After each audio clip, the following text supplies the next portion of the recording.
Problem ज़िंदगी में रहता है। ज़िंदगी का जो है बॉर्डर मूवी में सनी देओल ने नहीं बोला था कि ज़िंदगी का दूसरा नाम ही प्रॉब्लम है।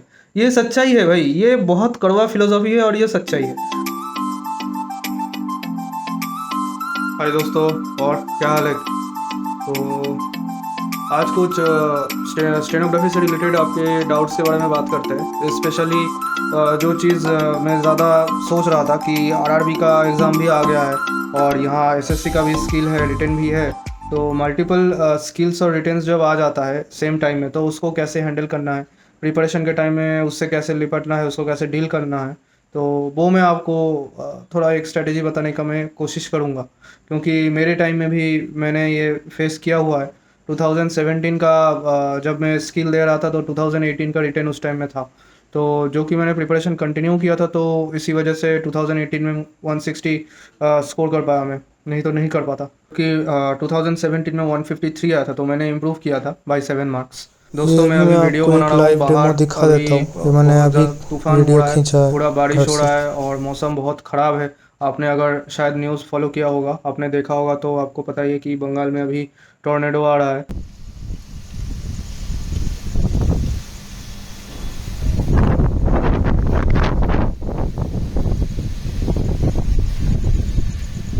तो पहले भी कई बार आ चुका है। बहुत ज़्यादा हालत ख़राब हो जाता है। जो आम इंसान है, अब मैं तो फिर भी अभी घर में बैठा हुआ हूँ, एक छत के नीचे हूँ। लेकिन बहुत लोग ऐसे हैं तो उनके लिए बहुत ख़राब लगता है। पूरा बाहर लोड शेडिंग है। सब जगह जो अपने इलेक्ट्रिक सप्लाई है उसने सप्लाई बंद करके रखा हुआ है बाहर बहुत जगह। रास्ते में जब मैं ऑफिस से आ रहा था तो मैंने देखा कि बहुत जगह पूरा इलेक्ट्रिसिटी ऑफ करके रखा हुआ है सेफ्टी के लिए। क्योंकि जो इलेक्ट्रिक पोल्स है वहाँ से वायर वगैरह टूट के अगर उसको लटक जाए या नीचे जमे हुए पानी में वो गिर जाता है, तो उससे शॉर्ट सर्किट होके आदमी को खतरा हो सकता है। तो उसकी वजह से बहुत जगह जो है इलेक्ट्रिसिटी पूरा कट ऑफ करके रखा हुआ है। मेरे यहाँ अभी भी इलेक्ट्रिसिटी है। तो इसके बाद पता नहीं फिर क्या होगा। कल कल किसने देखा है ना?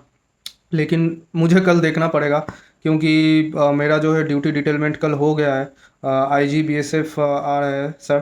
तो उनके साथ मुझे अटैच कर दिया गया है। तो कल ही वो आ रहा है, तो और मुझे किसी भी हालत में जैसे भी करके हो मुझे अर्ली मॉर्निंग ऑफिस पहुंचना पड़ेगा। और आपको जो पता ही होगा, जो सीनियर ऑफिसर्स होते हैं तो स्टेनो के बिना वो काम तो करेंगे नहीं। अब वो आ रहे हैं तो उस हिसाब से मुझे भी रेडी होकर मुझे डिटेल क्या किया गया है, तो मैं ही जाऊँगा। पर जाना तो पड़ेगा ही। ठीक है, जो टाइम वगैरह टाइम दिया हुआ है, ड्यूटी डिटेलमेंट हो गया है, ऑर्डर निकल गया है आपके नाम का, तो आपको उस टाइम से स्टिपुलेटेड टाइम से, शेड्यूल टाइम से पहले आपको वहाँ पहुँचना है। ये रूल है। आप आईपीएस अफसर को आप मना नहीं कर सकते। आप उससे वो जस्टिफिकेशन नहीं दे सकते कि ये प्रॉब्लम हुआ था, वो हुआ था, घर में ये दिक्कत हुआ था। ये सब एक्सक्यूज़ है, बहाने हैं। आपके घर में चाहे बूढ़े माँ बाप रहे, चाहे जो भी स्थिति है, जो भी हालत है, आप निकल ना पाओ, वो गाड़ी भेज के आपको लेके जाएंगे, क्योंकि स्टेनोग्राफर हो आप। ठीक है, स्टेनोग्राफर जो है वरदान तो है, लेकिन कुछ स्थिति ऐसी हो जाती है ना, जब छुट्टी मिलना दिक्कत हो जाता है। क्योंकि आपके काम के ऊपर एक ऑफिस का, एक डिपार्टमेंट का, एक बड़े रैंक के जो अधिकारी है उनका बहुत कुछ डिपेंड करता है आपके काम के ऊपर। तो इसीलिए बहुत बड़ा पोस्ट है। मैं आपको बार बार एक ही चीज़ बताता हूँ। लोग सोचते हैं कि चलो सरकारी इसे क्या है, सरकारी नौकरी है, एकदम बढ़िया है, पुलिस वगैरह लिखा हुआ है गाड़ी में, मौज है। भाई मौज नहीं है। आपको एक चीज़ मैं आपको बताता हूँ। आप जब जिस लेवल में रहोगे ना, मुश्किलें आपको उस लेवल की मिलेगी। कहने का मतलब ये है कि आप अगर हाई लेवल में जाओगे तो उसमें जो प्रॉब्लम्स होगा ना, वो हाई लेवल का प्रॉब्लम होगा। प्रॉब्लम ज़िंदगी में रहता है। ज़िंदगी का जो है बॉर्डर मूवी में सनी देओल ने नहीं बोला था कि ज़िंदगी का दूसरा नाम ही प्रॉब्लम है। ये सच्चाई है भाई, ये बहुत कड़वा फिलोसॉफी है और ये सच्चाई है। बस प्रॉब्लम का जो है टाइप, उसका जो है रूप चेंज होता है, उसका पैटर्न चेंज होता है, लेकिन प्रॉब्लम तो यार कुछ ना कुछ रहता है। लेकिन हाँ, उस प्रॉब्लम से भिड़ने के लिए आपका जो एनर्जी है, जो आपका ताकत है, वो बढ़ जाता है जब आपके पास एक solid stable government of India का एक नौकरी हो। ये बात तो है, ये चीज़ तो माननी पड़ेगी। मेरे जैसे लड़के को नौकरी मिलने के बाद जो चेंज हुआ है ना, वो मैं आपको डेफिनेटली बता सकता हूँ कि एक आपका जो है वजन एक बन जाता है। जो बात आपको पहले कोई सुनता नहीं है ना, वो चीज़ जब आप सफलता प्राप्त करते हो, उस जगह पहुंच जाते हो ना, तो आपका बात जो है हर कोई कान खड़ा करके सुनेगा। ये जो है इस पोजीशन में तो आप पहुंच जाते हो, और वो आप पहुंचते हो नौकरी मिलने की वजह से। तो जॉब जो है बहुत बड़ा फैक्टर है। इससे जो है प्रॉब्लम से जूझने का, प्रॉब्लम से भिड़ने का, लड़ने का जो ताकत है वो बढ़ जाता है काफ़ी। तो चलिए, ज़्यादा ज्ञान ना फैलते हुए मैं सीधा पॉइंट में आता हूँ, मुद्दे की बात डिस्कस करता हूँ। हमेशा एक चीज़ आपको मैं बोलना चाहूँगा कि हर किसी का जो पढ़ाई करने का अंदाज़ जो है या स्टाइल जो है अलग-अलग होता है। इसका मतलब ये है कि जो चीज़ आपको जब पढ़ने में ज़्यादा कंफर्टेबल लगता है, तो वो टाइम या आपका कब फ्री टाइम निकल रहा है वो उसको समझना, ये आपके लिए पॉसिबल है। मेरे लिए ये समझना पॉसिबल नहीं है, क्योंकि मुझे पता नहीं है। तो अपने फ्री टाइम के हिसाब से जो है स्ट्रैटेजी को थोड़ा बहुत मॉडिफिकेशन आपको खुद से करना है, तो वो आप कर लेना। जो है आरआरबी, स्टेनो का स्किल और एसएससी, तो इसमें बहुत लोग पूछ रहे हैं कि एक साथ इसको कैसे एडजस्ट करें, क्या करें। सबसे पहली बात जो है, आरआरबी स्टेनो का जो स्किल का पैटर्न है, रूल है, और एसएससी स्टेनोग्राफर ग्रेड डी का जो रूल है वो बिल्कुल सेम है। तो आपको स्किल उस हिसाब से प्रैक्टिस करना है। और मैं बार बार यही चीज़ बताता हूँ कि एक्यूरेसी जितना पॉसिबल हो सके बढ़ाइए। आप जो छोटा छोटा जो मिस्टेक्स होता है, सिंगुलर को प्लूरल करना, एक वचन को बहुवचन करना, या वाइस वर्सा, बहुवचन को एक वचन, प्लूरल को सिंगुलर, ये सब जो चीज़ें होती है ना, इसको मिनिमाइज करना स्टार्ट कर दीजिए। समझने का कोशिश कीजिए व्याकरण को, ग्रामर को, कि ये कैसे काम करता है।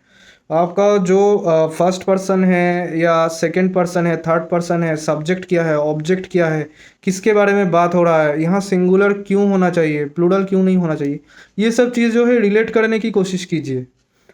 ज़रूरी नहीं कि हमेशा आपको सही सुनाई दे, या जो बंदा बोल रहा है उसका एक्सेंट भी कुछ डिफरेंट हो सकता है। तो आपको जो है, जब आप सुन रहे हो उसी सेम टाइम में आपको समझ के उसको लिखना है शॉर्ट हैंड में, और जब आप टाइप करोगे तब भी आपका ब्रेन अप्लाई करके उसको ट्रांसक्राइब करना है। बिना ब्रेन का देख के अंधाधुंध चलाना नहीं है कीबोर्ड, उसको देख के समझ समझ के टाइप करना है। तभी मैं बार बार बोलता हूँ, जो रिकॉर्ड स्पीड है उससे ज़्यादा स्पीड आपको रखना पड़ेगा टाइपिंग में। और टाइपिंग तो भाई बहुत ज़्यादा इग्नोर्ड होता है। टाइपिंग को लोग इग्नोर बहुत करते हैं, सब शॉर्ट हैंड ही करते हैं, टाइप कोई नहीं करता है। ये फैक्ट है, इसकी वजह से मैं सफ़र किया हूँ। ठीक है, क्योंकि मैंने पहले जो प्रॉपर जो टाइपिंग का टेक्निक है वो नहीं सीखा था। ऐसे ऐसे दो उंगली में टाइप में करता था। मैंने सोचा कि इसी से तो निकल रहा है, घर में रूम में बैठे टाइम से पहले हो जा रहा है, तो क्या दिक्कत है, मैं क्यों सीखने जाऊँ टाइपिंग। लेकिन उल्टा हो गया, एग्ज़ाम हॉल में दिमाग हो गया ख़राब। टाइपिंग का कीबोर्ड दिया, और उसमें जो है मैं घर में जो कीबोर्ड में करता था, उसमें मैं देख देख के जैसे टक टक टक टक करके करता था। अब जो टाइपिंग का कीबोर्ड मुझे हॉल में मिला, उसमें जो है अक्षर जो है बहुत हल्का हो गए थे, बहुत ज़्यादा यूज़ होता था, तो उसमें जो है लेटर्स वगैरह समझ में नहीं आ रहा था, इतना हल्का हो गया था, और मुझे कीबोर्ड के कीज़ ढूंढने में दिक्कत हो रहा था, तो बहुत टाइम लग गया। तो उसके बाद मैंने अपने से फ्री, इतना सारा ऐप्स आजकल निकल गया है, उसी से मैंने अपना टाइपिंग सीखा, और आज जो है ख़तरनाक स्पीड है, इतना मैं बोल सकता हूँ। कोई कहीं भी कोई भी मैटर कहीं कहीं का भी कीबोर्ड से आप दे दो, कर देंगे, इतना कॉन्फिडेंस है। एक हो गया सिंगुलर प्लूरल, दूसरा एक वचन बहुवचन, दूसरा हो गया comma full stop. Comma full stop का कुछ नहीं होता है। जो दिक्कत जो आती है ना इंग्लिश में, फुल स्टॉप के बाद कैपिटल लिखना होता है हर सेंटेंस के शुरू में, वहाँ दिक्कत आ जाता है, कैपिटल नहीं लिखते हो, उसमें हाफ मिस्टेक हो जाता है। तीसरा होता है कि आपका जो स्पेलिंग मिस्टेक है, स्पेलिंग मिस्टेक ठीक करने का एक ही रास्ता है। आपका जो है, आप पढ़ो, जगह जगह जगह जहाँ भी आर्टिकल्स वगैरह मिलता है आप पढ़ो, किताब पढ़ो, और जो डिक्टेशन वगैरह भी आप प्रैक्टिस कर रहे हो उसका भी जो पैसेज है उसको भी ठीक से सही से पढ़ो, स्पेलिंग पता करो उसका क्या होता है, उसको प्रैक्टिस करो। एक हो गया, ये हो गया स्पेलिंग। और बाकी जो है पैरा वगैरह का कोई दिक्कत नहीं है, फुल स्टॉप कोमा का दिक्कत नहीं है, इन्वर्टेड कोमा, ये वो एपोस्ट्रोफी एस, ये सब का कोई इशू नहीं है। और एसएससी का जो नाम वगैरह होता है, किसी आदमी का नाम या किसी जगह का नाम, उसका भी कोई ज़्यादा प्रॉब्लम है नहीं। जितना हो सके उतना आप लिख देना। बाकी आप आपको कोई एक वर्ड्स में डाउट हो गया या किसी का आउटलाइन सोचने बैठ गए, ऐसा गलती भूल के भी, मिस्टेक से भी नहीं करना ऐसी गलती। आउटलाइन आपको डाउट हो रहा है, लिखने में प्रॉब्लम हो रहा है, छोड़ दो, छोड़ के नेक्स्ट वर्ड में चले जाओ, नेक्स्ट जो बोल रहा है वो सुनो, उसको जल्दी से जल्दी करो। टाइम नहीं है इतना, 10 मिनट का डिक्टेशन है, उसी में आपका फ्यूचर डिसाइड हो जाएगा। 10 मिनट में पता चल जाएगा, आप किसी सरकारी ऑफिस में अपने केबिन में बैठोगे स्टेनो बाबू बन के, या ऐसे ही घर में बैठे रहोगे दूसरों का पे स्लिप देखते रहोगे। तो ये डिपेंड करता है। तो ये चीज़ जो है 10 मिनट में आपको, आपका जो है अपने किस्मत का मोड़ घुमा देना है। ठीक है, इतना वही सोच के प्रैक्टिस करो, आर या पार, और कुछ नहीं। और स्ट्रेटेजी में बता देता हूँ। स्किल, क्योंकि स्किल सामने है आरआरबी का और एसएससी का भी, तो स्किल में आप ज़्यादा से ज़्यादा पूरा दिन में 3-4 पैसेज लिख लोगे, वही बहुत है। 3-4 पैसेज काफ़ी होता है एक दिन के लिए। तो मैं जो बोल रहा हूँ ना, आप सुबह उठ के एक डिक्टेशन लो, उसको पूरा जो प्रोसेस मैंने बोला बोला हुआ है वो प्रोसेस फॉलो करके उसको प्रैक्टिस करो। फिर उसके बाद जो है आप थोड़ा रिटन का प्रिपरेशन लो, कुछ वोकाबुलरीज वगैरह पढ़ लो, कुछ वन वर्ड सब्सटीट्यूशन या सिनोनिम एंटोनिम प्रीवियस ईयर का वो पढ़ लो। उसके बाद आप फिर से एक डिक्टेशन लो। ठीक है, उसके बाद जो है आप उसमें चले जाओ, रीजनिंग करो, या आप जनरल अवेयरनेस का कुछ पढ़ो। उसके बाद फिर से एक डिक्टेशन लो। तो इससे क्या होता है, वैरायटी मेंटेन होती है, वैरायटी भी मेंटेन होता है, आप बोर भी नहीं होते हो, आपका हाथ भी नहीं दुखता है, और दो चीज़ ही आपका प्रिपरेशन में कंटिन्यू चलता है। ऐसा नहीं कि किसी चीज़ से कम्प्लीटली आप डिटैच हो गए। बहुत मैंने देखा है कि बहुत लोग वीडियो में मार्क्स बता दे रहे हैं कि कट ऑफ इतना है, अगर इतने से आपका ऊपर है तो आप जो है पूरा रिटर्न का तैयारी छोड़ दो, पूरा स्किल में लग जाओ। मैं कहता हूँ नहीं, ये आप गलत कर रहे हो, आप दूर की नहीं सोच रहे हो। अगर आपका सपोज 150 प्लस है एसएससी जो रिटर्न है उसमें, 2019 का एसएससी में, आप सोच रहे हो कि जॉब तो मेरा पक्का है ही लगेगा, तो इसी का स्किल को मैं तैयारी करता हूँ। तो स्टेनोग्राफी पूरा दिन आप कितना कर लोगे? 10 घंटा 12 घंटा स्टेनोग्राफी सिर्फ शॉर्ट हैंड ही प्रैक्टिस कर रहे हो, ये तो नहीं हो पाता है, ये पॉसिबल ही नहीं है। आपका हाथ दुखने लगेगा, प्रॉब्लम हो जाएगा आपका हाथ में, इतना आप नहीं कर पाओगे ना। तो अगर आप 12 घंटे पढ़ रहे हो या 10 घंटे पढ़ रहे हो, तो उसमें से आप 6 घंटे आप शॉर्ट हैंड प्रैक्टिस कर रहे हो, या 7 घंटे प्रैक्टिस कर रहे हो, तो 3 घंटा या 4 घंटा तो आपका बच ही रहा है। उसको क्यों नहीं यूटिलाइज करते आप रिटर्न में? रिटर्न में अगर आप यूटिलाइज करोगे, मैं इसका प्लस पॉइंट आपको बताता हूँ। अगर 150 प्लस मार्क्स आपको रिटर्न का कम प्रिपरेशन से मिला हुआ है, इसका मतलब आपका जो है बेसिक बहुत तगड़ा है, बहुत बढ़िया है, आपका तैयारी बहुत अच्छा है। उसके साथ टच अगर आप बिल्कुल छोड़ दोगे, तो अगले साल जो रिटर्न है वो तो आपके हाथ से गया। आपका अगर ये वाला नौकरी लग भी जाए ना, आप इस नौकरी से निकलते निकलते आपका 3 साल लग जाएगा। आपका इंक्रीमेंट डीए वगैरह जैसा मिलता है मिलेगा, लेकिन प्रमोशन आपको उतना जल्दी नहीं मिलेगा। एट द सेम टाइम आप जब देखोगे कि 4200 4600 में दूसरे बंदे बढ़िया कर रहे हैं, अच्छा उनका मिल रहा है, तो तब खराब लगता है। तो something is better than nothing, ये जैसे सच है, तो ये भी तो सच है, आप दो ही कर सकते हो। जब आपके पास ऑप्शन है, आप क्यों नहीं करोगे? तो आप स्किल का प्रैक्टिस करो, 2 3 4 डिक्टेशन हर रोज़ काफ़ी होता है, लेके देखो ना, 3 4 डिक्टेशन लो, इतना बढ़िया एक्यूरेसी हो जाएगा। पूरा प्रोसेस मेंटेन करो, 6 घंटा 7 घंटा वहीं लग जाएगा। बाकी आप 3 घंटा 4 घंटा रिटर्न के लिए करो।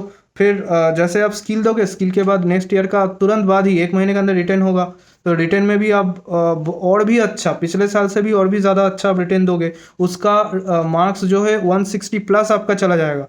जबकि यहाँ पे आप स्किल को सिर्फ क्वालिफाई करना है, स्किल को सिर्फ क्वालिफाई करना है एसएससी में, आरआरबी में नहीं। गलती मत करो, रूल्स पहले पढ़ लो। सिर्फ एसएससी में स्किल को क्वालिफाई करना है, तो एसएससी का आप स्किल क्वालिफाई कर लिया, आपका नौकरी भी लग गया, और नौकरी लगते लगते यहाँ से आपका इसका भी स्किल आ गया, तो स्किल का प्रैक्टिस आपका कंटिन्यू रखना है। उसके बाद वो भी स्किल दोगे, तो आपका जो है वो स्किल अगर क्वालिफाई होएगा, ग्रेड सी में 4600 में आपका अगर लग जाए, अच्छा खासा 160 प्लस के ऊपर अगर आपका मार्क्स है, तो कौन रोक सकता है? ये नौकरी ज्वाइन करते ना करते आप दूसरे डिपार्टमेंट से आपका बुलावा आ जाएगा, आप यहाँ पे एनओसी वगैरह लेके, टेक्निकल रेजिग्नेशन देके वहाँ जाके आप ज्वाइन करोगे, एकदम बैक टू बैक नौकरी लगेगा आपका। बढ़िया है ना, अच्छा लगता है। बहुत लोग ऐसे ही निकाले हुए एग्ज़ाम, मुझे पता है, मैंने खुद देखा है। पहले कोई छोटा सा डिपार्टमेंट में लगा, उसके बाद तुरंत ही अगले साल मिनिस्ट्री ऑफ एक्सटर्नल अफेयर्स में लग गया। कैसे लगा? यही सिस्टम था ना। वो तो सोच ही सकते हैं, मेरा तो रिटर्न में आ गया है तो ग्रेड डी तो मेरा हो ही जाएगा, तो रिटर्न का प्रिपरेशन मैं छोड़ देता हूँ। अरे छोड़ने से थोड़ी होता है। आप छोड़ दोगे तो 1 साल बाद जब आप फिर से आपको समझ में आएगा कि भाई इस जॉब में जो है मैं यहाँ पे 7 से 10 साल के लिए मैं फँस गया हूँ। मेरा जो है प्रमोशन पूरा ब्लॉक किया हुआ है। मेरे आगे बहुत सारे लड़के हैं, उनको पहले प्रमोशन मिलेगा उसके बाद मुझे मिलेगा। क्योंकि पोस्ट तो लिमिटेड है ना, बंदे ले रहे हैं लेकिन पोस्ट तो बढ़ नहीं रहा है, पोस्ट तो लिमिटेड ही है। तो जो आपका वो होगा प्रमोशन जो होगा नेक्स्ट वाला पोस्ट में, तो वो लिमिटेड उस पोस्ट के अंदर जब जब तक रिटायर नहीं होता है तब तक आपका चांस आएगा नहीं। तो इतने में आप क्या कर सकते हो? एग्ज़ाम तो आप देख रहे हो ना, हर साल कितना टफ हो रहा है, कंपटीशन कितना टफ हो रहा है, जो कट ऑफ है कहाँ से कहाँ पहुँच रहा है हर साल। तो उसी लिए मैं बोल रहा हूँ, मेरा पर्सनल कोई एजेंडा नहीं है, आपके अच्छाई के लिए मैं बोल रहा हूँ। जिस लेवल से बढ़ रहा है ना, आप अगर आप आज रिटेन जिस लेवल तक आपका नंबर है, आपको लग रहा है कि श्योर है कि हाँ हो ही जाएगा, लग रहा है ऑलमोस्ट श्योर है कि ग्रेड डी निकल जाएगा, इसका मतलब आप प्रिपरेशन कंटिन्यू रखोगे और रिटेन भी दोगे तो आपका जो मार्क्स है वो ग्रेड सी के लायक हो जाएगा और ये नौकरी ज्वाइन करते करते आपको वो भी मिल जाएगी। तो क्यों नहीं करना? तो अपने समय का जो है बढ़िया से यूटिलाइज़ करो और पेन पेंसिल जो भी जिससे भी आपका अच्छा बन रहा है, आउटलाइन आखिर आपको समझना है, आपको उसको समझ के आपको ही ट्रांसक्राइब करना है, वहाँ कोई और आके नहीं कर देगा। तो पेंसिल से या पेन से जिससे आपका अच्छा बनता है उसी से करो। मुझे अगर पर्सनली आप पूछोगे तो मैं पेंसिल प्रेफर करता हूँ, लेकिन ये पर्सन टू पर्सन वेरी करता है। मैं वैसा नहीं हूँ कि ज़बरदस्ती इसी से करना पड़ेगा, ऐसा नहीं होता है। शॉर्ट हैंड में जैसे बहुत सारा जो फ्रेज़ होता है, फ्रेज़ का शॉर्टनिंग होता है, तो उसमें शॉर्टकट्स वगैरह बहुत सारा आता है, हिंदी में भी है इंग्लिश में भी है। तो शॉर्टकट्स किताब का जो है वो तो है, बाकी आप खुद से भी शॉर्टकट बना के कर सकते हो। समझना आपको है ना, दूसरे किसी को समझना नहीं है। और डिक्टेशन किस टाइप का आएगा, इजी आएगा, टफ आएगा, क्या आएगा, कोई बहका हुआ नहीं जाना है कि प्रेसिडेंट स्पीच ही आएगा या वाइस प्रेसिडेंट स्पीच आएगा या चीफ मिनिस्टर का स्पीच आएगा।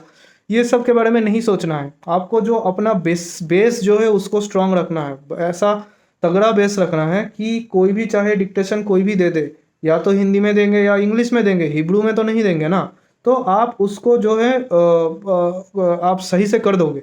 इतना कॉन्फिडेंस आपके अंदर होना चाहिए और उस कॉन्फिडेंस को बनाने के लिए लगातार प्रैक्टिस करते रहो।